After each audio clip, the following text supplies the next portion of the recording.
What's up, everybody? How you doing? My name is Brian, and I am one of the pastors here at Journey Church, and I just want to welcome you to our online experience this morning or this evening if you're watching at night at our 8 p.m. service. We are super excited that you're joining us, that you're here, and we want to let you know that there are several ways that you can connect with us and get more involved with what's going on at Journey Church. The best way to do that is to reach out to us on our website. You can go to journeymain.com and you can find out all the information about who we are and what we're all about and ways that you can connect with other people here at Journey. One of those ways is joining an online small group. Many of our small groups are going to start meeting in person over the summer as the rules and regulations begin to loosen, and we'll be able to meet in small groups throughout the week, but we're also going to continue to offer online small groups through the summer and possibly into next year.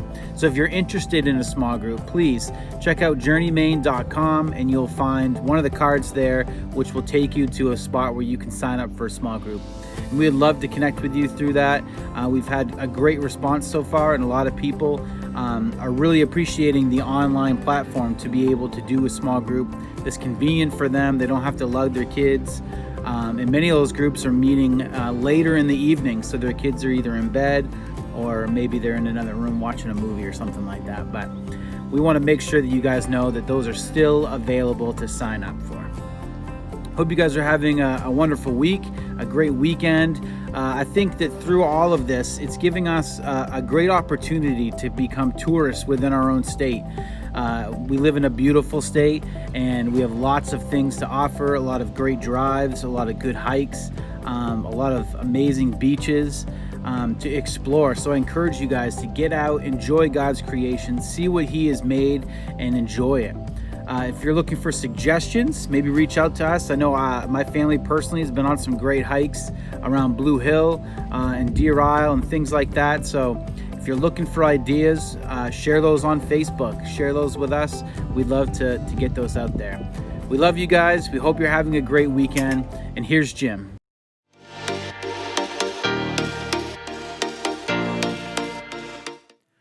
Something I bet we all have in common. I'm kind of ready for things to get back to normal, aren't you? I mean, it's kind of been fun. It's sort of been a break. I say fun for some people, it's been fun to have a break. For other people, it's just like 100% stress. And you know, we're somewhere on that continuum. But for the most part, I think we're all ready for things to get back to normal. But in light of what we've experienced, in light of what we've learned, it'd probably be just a shame for us to go back to normal, right? Like right now, there are a lot of people talking about the new normal. In fact, I bet you've talked about the new normal. Now, as you know, some of the new normal may be forced upon us. But here's the thing, and here's what we're going to talk about for the next 3 weeks. If we're wise, we will pause and ask the question, what have I learned? What have we learned? And what do we want to carry forward? Now, here's something I've learned. In fact, here's something I think we've all learned, that the producers of the Mad Max movies, do you remember the Mad Max movies from the late 70s, 80s, early 90s? The producers of the Mad Max movies had it all wrong. Because here's what we learned, that the most valuable commodity during an apocalypse is not oil. Do you know what it is? Toilet paper, right? I mean, I think somebody should make a movie about that, and I've got the best title for it. Ready? Game of Thrones, right? I know. So the question we're going to ask for the next few weeks is how can we take what we've learned and carry it into the future? How can we be better for it? How can we be better as a result of what we've just experienced? If we don't stop and ask this question, we'll forget. And that would be a shame, because we all know this. Pain without gain is a shame. Now, I realize some of you aren't ready to ask this question because your response to me so far is this: Jim, I can't think about how to be better for it because I'm still in it. In fact, I'm just beginning to suffer the consequences of what we've just been through. But I just want to push back on that just a little bit. And I realize I'm stepping out because I don't know your circumstances. I don't know your pain. I don't know what you're going through right now. And I don't know how this has affected you or your family specifically.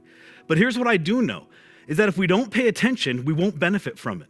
And our tendency will be to rush back to the old normal and miss the lessons learned in this new season or in this new normal. Many years ago in his book, The Problem of Pain, C.S. Lewis explores this very tension of what we should learn and when it's too early to begin learning. Here's what he wrote. My own experience is something like this. I'm progressing along the path of life in my ordinary, contentedly fallen and godless condition, absorbed in a merry meeting with my friends for the morrow or a bit of work that tickles my vanity, when suddenly a stab of abdominal pain threatens a serious disease, or perhaps a headline in the newspaper that threatens all of us with destruction, sends this whole pack of cards tumbling down. At first, I'm overwhelmed, and all of my little happiness look like broken toys. And then slowly and reluctantly, bit by bit, I try to bring myself into the frame of mind that I should be in at all times. And perhaps by God's grace, I succeed, and for a day or two, become a creature consciously dependent on God and drawing its strength from the right sources. But the moment the thread is withdrawn, and you already know what comes next. And the reason you know, and the reason I know, is because it's our story, right? We've been there before. For some of you, your story went like this. A year ago, maybe a few years ago, your husband or wife comes to you and said, okay, if you don't change, I'm done, right? I'm out of here. We've talked, we've counseled, and I don't see any permanent change. And suddenly he or she has your attention. You sat up straight and you began making changes, right? You began coming home early. You started listening better. You paid more attention to the kids. You paid more attention to what he asked or what she asked. Suddenly you became a better husband or you became a better wife. And the marriage got better for a while. But the moment the thread is withdrawn, you begin to retreat to old ways, to your old normal, to your normal. Maybe you're a single woman and maybe your story went something like this. You discovered, or at least thought you were pregnant and you were scared to death. Suddenly your religious past came crashing down on top of you. And maybe you prayed for the first time in a long time and you begged God and you promised God that you'd change. And then you discovered that you weren't pregnant and, you were so relieved and you're a different person and you behaved yourself and you stepped back into the standards of the things that you embraced while you were growing up for a while. But once the threat was withdrawn, you began to drift right back into these normal ways. And you've got your own story, and all of this just kind of makes me wonder, what's wrong with us? Why do we have to be on the brink of disaster before we're willing to make the changes that we've known all along that we need to make? Let's go back to C.S. Lewis. But the moment the thread is withdrawn, my whole nature, and I love how he says this, leaps back to the toys. God has me for about 48 hours, and only the dint of taking everything else away from me. Let him but sheathe that sword for a moment. And here's what I want us to look at. In order for us to gain through this pain, we have to be intentional. Otherwise, we're all going to drift back to normal, the normal that we used to have, the normal that shouldn't have been. Listen to how he finishes this idea. Let him but sheathe the sword for a moment. And I behave like a puppy when the hated bath is over. And if you have dogs, you know where we're going with this, right? I behave like a puppy. When the hated bath is over, I shake myself as dry as I can be, and I race off to reacquire my comfortable dirtiness. If not in the nearest manure heap, at least in the nearest flower bed. Now here's the thing, and this is true of all of us. It is human nature to return to bad habits once the pain associated with those bad habits is gone. Or you could say it's human nature to want for things to get back to the way it was, to normal. But aspiring to normal is not very inspiring. So here's the question. How can we be better for it? You've heard it said, don't let a good thing go to waste. That's true. But don't let a bad thing go to waste either. In fact, in this situation, it would be worse to allow a bad thing to go to waste. And it is not too soon to begin to ask this question. It's not too soon to begin this discussion. What have I been doing that almost led to my undoing? Or the flip side, what should I begin doing now that I should have been doing all along? So today I want to talk about three specific areas. And honestly, the first two are going to feel a little bit painful. You may feel a little bit like I'm being insensitive. And the only reason you're really going to begin feeling that way is because you're going to think that it's too soon. You're going to think that I shouldn't be there yet. But as I just said, it's not too soon. We learn the most when the pressure is on. And this is the time when we gain the most perspective. Number one, how can you be better for it financially? How can you be better from what we just went through? What have you been doing that almost led to your financial undoing? What financial habit caught up with you in this difficult season? Or what do you wish you'd been doing financially that would have set you up to be in a better place now? And whatever comes to mind, here's my challenge. Begin now. Now is the time to face up to two financial realities. And if you'll use the pressure that you're feeling right now, even perhaps the chaos in your financial life right now, to begin answering these important questions, you will be better for it later. I just want to talk about two financial realities that are kind of looming large for many of us. First, I want is better than I owe. Or in other words, it is better to go without things you don't need than to owe money on things you don't need. It's better to go without things you don't need, right? And there's a tension there, than to owe money on things you don't need. And there's a tension there. There's a tension either way you go. But the tension of I owe is far worse than the tension of I want. The second financial reality that looms large right now, that serves as a reminder and perhaps sets you up to be better for it later on, is this. A financial hole, and you're going to hate me for this, but a financial hole is always due in part to a lack of self-control. A financial hole, and it rhymes so you'll remember this, a financial hole is usually due to a lack of self-control. Let me illustrate it this way. Before this crisis, you had this thought: if only I had more money, if only I had more money, if only I made more money. During this crisis, you had this thought: if only I'd saved more money, if only I'd saved more money. Which is the same thing as saying, if only in the past I had exercised better self-control. A financial hole is usually due in part to a lack of self-control. And if you're facing the consequences of a lack of self-control financially, now is the time to write down, to learn the lesson, to never do what you did in the past again, so that you would be ready for the future. The writer of Proverbs states it this way. He gives us this word picture. That's a powerful word from ancient times. Here's what he wrote. Like a city whose walls are broken through is a person who lacks self-control. Like a city whose walls are broken through. For us, this is meaningless, but in ancient times, the walls around a city represented security and peace and prosperity and safety. When an enemy would come, they would pick the weakest part of a wall, and they would use weapons of warfare and siege warfare, and eventually they'd break through and create a breach or a break in the wall, and the enemy would kind of pour through that. And here's what the writer is saying, is that a city, when the walls are broken through, the people within the city lose their security, they lose their safety, they lose their autonomy, they lose their ability to control their own lives. And here's his point, that a lack of self-control, and this is true in any area of our lives, a lack of self-control leads to a loss of control. And what do you want more than pretty much anything else in your life? You want control of your life. The key to having control of your life is to exercise self-control, and consequently, because of what we've just been through, you may be learning this the hard way financially. I want you to be better for it. You want to be better for it. Now is the time to take some of these simple ideas, these common sense ideas, and elevate them so that you don't pass this way again, if in fact this ever happens in our life again. A lack of self-control always leads to a loss of control. Now, here's something you've heard before. I bet somewhere in the past, somebody either gave you this advice or you heard someone talking about this, having been given this advice before. And the advice was to get 3 to 6 months in savings, right, in case of an emergency.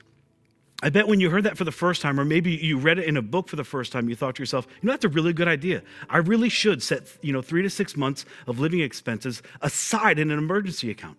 And if you took that advice which requires extraordinary self-control, then you were better for it with what we've just been through. But if you didn't take that advice, you're wishing you had. Now is the time. Now is the time to create a plan, to put money aside, so that when there's a financial bump, you're ready. That way, when the walls are attacked, when they're broken through, you will still have control. You'll have an emergency fund to come back on. But an emergency fund requires extraordinary self-control. So decide right now. How can you be better for it financially? Simply, you've heard it said 1,000 times, save more, spend less, get out and stay out of debt.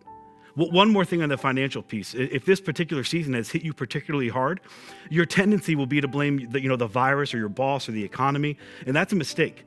Certainly the virus contributed to it, and your work situation contributed to it, and the economy has contributed to it.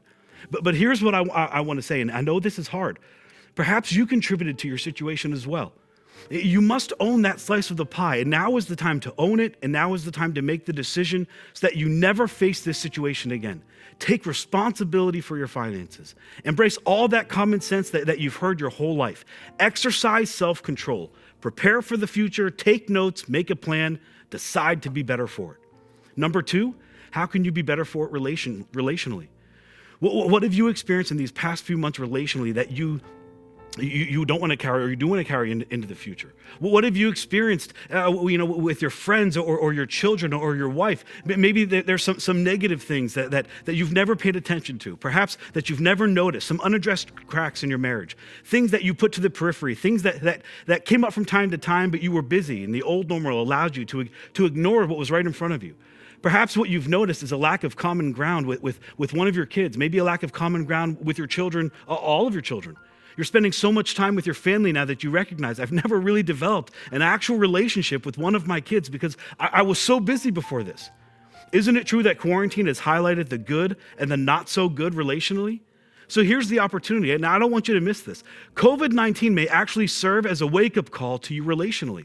If you wake up. So wake up. If there are cracks in your relationship at home right now, now is the time to address them. Rushing back to normal is going to empower you to ignore them. Relationship problems don't fix themselves. So now is the time to address the relationship issues. Now is the time, right now is the time where you have some extra time and maybe a little bit more pressure with what's going on or maybe what's not going on at home. And before you begin pointing fingers, this works the same way with your finances. Own your slice of the conflict pie. In fact, if you get this right, your story of COVID-19, and eventually this will just be a story. Your story of COVID-19 may be this. It was actually the catalyst that saved my marriage. If you pay attention to this, and if you do the difficult work and face what's in front of you right now, rushing back to normal will only allow it to continue to get worse. But facing the things you've neglected will allow it to get better. Perhaps your story will be this. COVID-19 was the catalyst for repairing my relationship with my son. COVID-19 was the catalyst for repairing my relationship with my daughter. Relationally speaking, and I don't think we can exaggerate this enough, all of this pain with no gain would certainly be an extraordinary shame. Last thing, number 3. How can you be better for it personally? And when I say personally, I'm talking about internally. Let me ask it this way. How is your worldview holding up? How is your worldview holding up? You know what your worldview is? It's the way that you see and interpret and explain how the world works. And when difficult times come, sometimes our foundations are rocked. And if your foundation or your worldview has been rocked, you should pay attention to that. Do you find yourself asking questions that you've never asked before? If you're not particularly a religious person, do you find yourself praying for the first time in a very, very long time? Maybe you went and you found a Bible for the first time in a long time. If you are particularly a religious person, has your faith been rattled? Did you discover that your faith was more fragile than you imagined? Do you find yourself asking questions that you've never asked before? Questions like where's God and how could God, or I thought God? Regardless which side of the faith aisle you're on, if this current season has created a tension on the inside, pay attention to that tension. It means you are on the verge of learning something new or being reminded of something that you've forgotten. It could lead to something good, and it certainly could lead to something and somewhere better. I've heard this said, and I believe this to be true. Inside all of us, there is a little bit of thinking that goes like this. God owes me. Or if you don't believe in God, then life owes me, or karma owes me, or somebody owes me, because I've been a good person and I've lived a good life.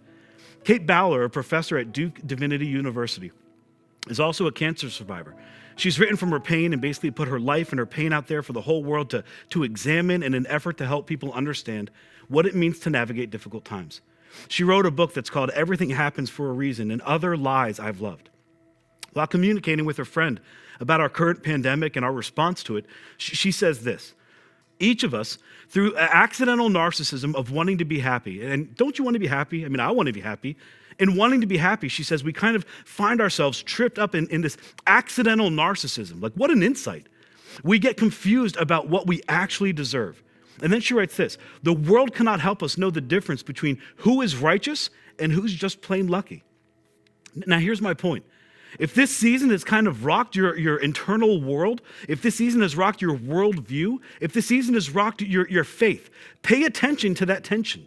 You may be on the verge of learning something new. You may be on the verge of being reminded of something old.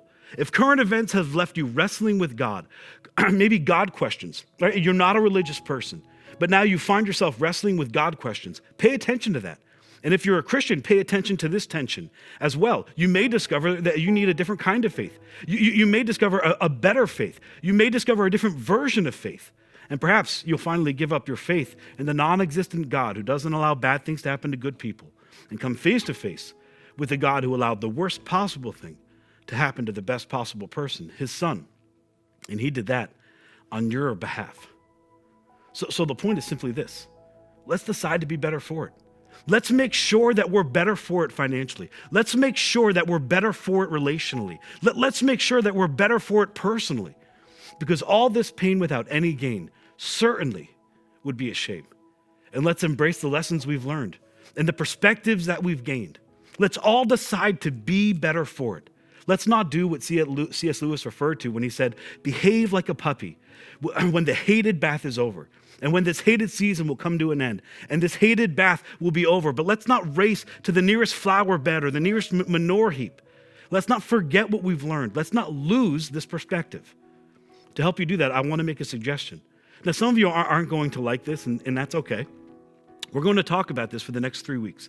Some of you are going to love this, but because it's so easy for us to forget, because it's so easy for us to kind of come back to what's normal and lose sight of what we've learned, I want to encourage you to come up with a way to remember what we're actually learning. I want you to create a reminder.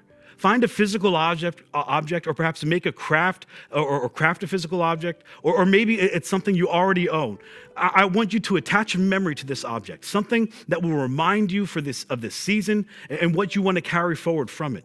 I want you to take this object, whatever it might be, and I want you to place it somewhere prominent in your life so that you see it and that you're reminded. Maybe it will simply be a reminder to slow down. Maybe it will be a reminder to value your friendships that you've neglected. Maybe it will be a reminder to kind of dig in and deal with the crack in your relationships at home. Maybe it will be a reminder to invest in that son or that daughter that you've had trouble connecting with. Perhaps it's a reminder of what most of us are experiencing right now, something that we're all learning, that we have far more in common with people than we thought. I want you to come up with a reminder and place it somewhere where you can be reminded, and where we're going to talk about this for the next 3 weeks. Basically, what I want us to do is, because of what we learned and the perspective that we've gained, I want us to begin writing a story as we all move forward. Because as I said earlier, eventually this COVID-19 season is simply going to be a story we tell. I can't wait for things to get back to normal. I think we're all looking forward to that. And we'll get there soon enough. But let's not miss this unprecedented and hopefully once-in-a-lifetime opportunity to learn everything we can and to gain the perspective that will serve us well in the future. Let's not merely settle for getting through this. Let's decide to be better for it. Heavenly Father, help us to do better, God. Help us to be better friends. Help us to be better husbands, better wives, better neighbors, better children. Help us, Lord, to look to you, God, for that wisdom that in the midst of this circumstance we can all learn. Help us, God, to come out of this pandemic better for it. Give us the wisdom to see it and the courage to do it. In Jesus' name, amen. As always, I love you and there's nothing you can do about it. Thank you for joining us for Church Online. I'll see you right back here next time.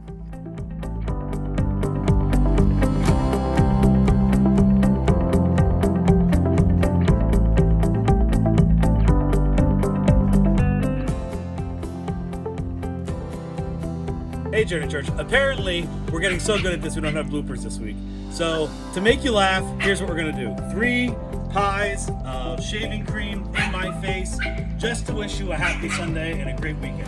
Girls, you ready? Yeah! Ready? 1, 2, 3, go, go, go!